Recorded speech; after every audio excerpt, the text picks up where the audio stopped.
Hi అండి, ఈరోజు పచ్చిమాగా ఎలా చేయాలో చూపిస్తాను. దీని గురించి 4 కాయలు తీసుకున్నాను. శుభ్రంగా కడుక్కొని పెట్టుకొని తడి లేకుండా ఉంచుకోవాలి. ఇప్పుడు దీన్ని చెక్కు తీసుకొని సన్నగా కట్ చేసుకోవాలి. ఈ విధంగా తొక్క తీసుకోవాలండి. తొక్క తీసుకున్న తర్వాత చిన్నగా కట్ చేసుకోవాలి సన్నగా. చూడండి, ఈ విధంగా కట్ చేసుకున్నాం కదండి. ఇప్పుడు మనం ముక్కలను కోసుకుందాం.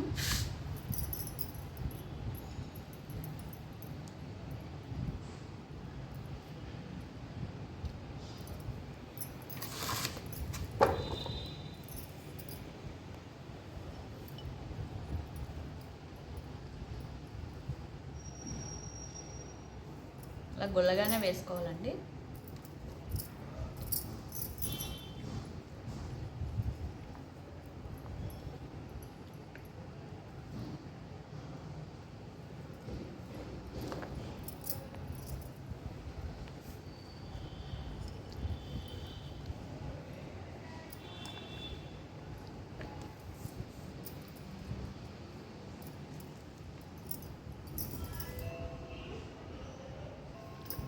ఎలా అవుతా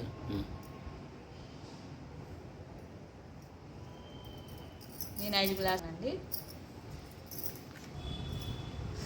ఇవి ఫ్యాన్ కింద ఒక క్లాత్ వేసుకొని బాగా ఆరబెట్టుకోవాలి.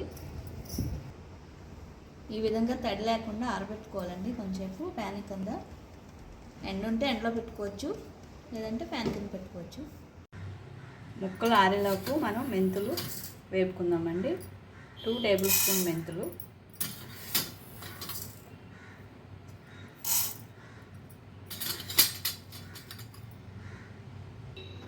అలాగే 1 టేబుల్ స్పూన్ ఆవాలండి.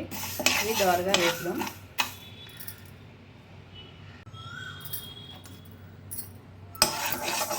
లైట్గా దోరగా వేపుదాం. ఇలా మెంతుల్ని ఆవాలని దోరగా వేపుకొని దీన్ని చల్లారి పెడదామండి. కొంచెం చూడండి, ఈ గ్లాసు 5 గ్లాసుల ముక్కలు తీసుకున్నాను కదండి. గ్లాసున్నర నూనె పోసుకుందాం.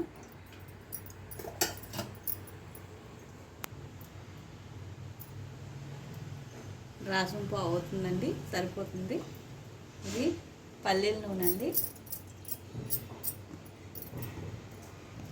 చూడండి, నూనె ఇలా వేడెక్కిన తర్వాత కొంచెం ఆవాలు. స్టవ్ ఆపేసుకోవాలండి. అలా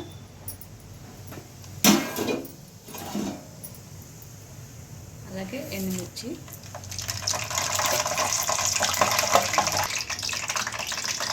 అలాగే 2 స్పూన్స్ ఇంగువ అండి. ఇది ఒకసారి బాగా కలుపుకొని చల్లారి పెట్టుకోవాలండి. ఇది బాగా చల్లారింది. మిక్సీ పట్టుకుందాం.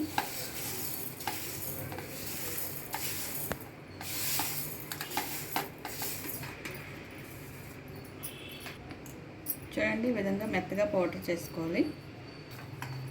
అలాగే వెల్లుల్లిపాయలు కూడానండి ఇలా తొక్కగా పేస్ట్ చేసుకోవాలి. ఈ విధంగా చేసుకుంటే సరిపోతుంది. చూడండి, ఈ విధంగా ఆరితే సరిపోతుందండి. ఫ్యాన్ కిందే 3 గంటల సేపు ఆరిపెట్టాను. ఇప్పుడు పచ్చడి కలుపుకోవడానికి ఒక గిన్నె తీసుకొని ముక్కలు ఇందులో వేసుకోవాలి. ఇప్పుడు ఇది 5 గ్లాసులు ముక్కలండి. 1/2 గ్లాసు కారం తీసుకుంటున్నాను. 1/2 గ్లాసు ఉప్పు అండి. చిటికెడు పసుపు అండి. మెంతులు, ఆవాలు పౌడరు,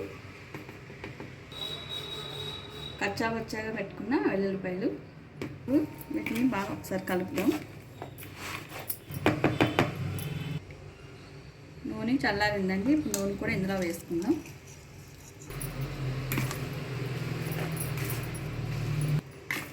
ఆయిల్ అంతా బాగా ముక్కకు పట్టేలా కలిపి మూత పెట్టుకొని 3 రోజుల తర్వాత మళ్ళీ ఒకసారి కలుపుకోవాలండి.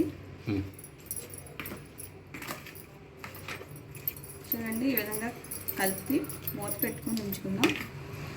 మధ్య మధ్యలో దాన్ని కలుపుతూ ఉండాలి. ఒకవేళ ఆయిల్ సరిపోకపోతే 3వ రోజుని కలుపుతాం కదండి, అప్పుడు మళ్ళీ నూనె కాసి చల్లార్చుకున్న తర్వాత కలుపుకోవచ్చు. ఇలా మూత పెట్టుకుందామండి. 3వ రోజుకి పచ్చడి చేసారా, చాలా బాగా ఊరింది కదా. ఇప్పుడు మీరు వేరే గిన్నెలోకి ఏదైనా తీసుకొని ఫ్రిడ్జ్లో పెట్టుకుంటే 1 సంవత్సరం వరకు ఉంటుందండి. బయట అయితే 3 నెలల వరకు ఫ్రెష్గా ఉంటుంది. ఏదైనా కంటైనర్లో తీసుకొని మూత పెట్టుకున్నాం. చూడండి, నేను ఇందులో అయితే తీసుకున్నాను. ఇప్పుడు దీంట్లో కొంచెం అన్నం కలిపి చూపిస్తాను.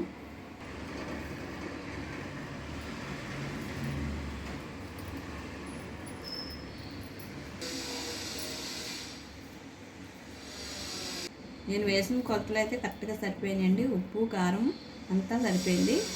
ఈ విధంగా నచ్చితే కనుక మీరు కూడా ఒకసారి ట్రై చేయండి. అలాగే లైక్ చేయండి, షేర్ చేయండి, సబ్స్క్రైబ్ చేయండి.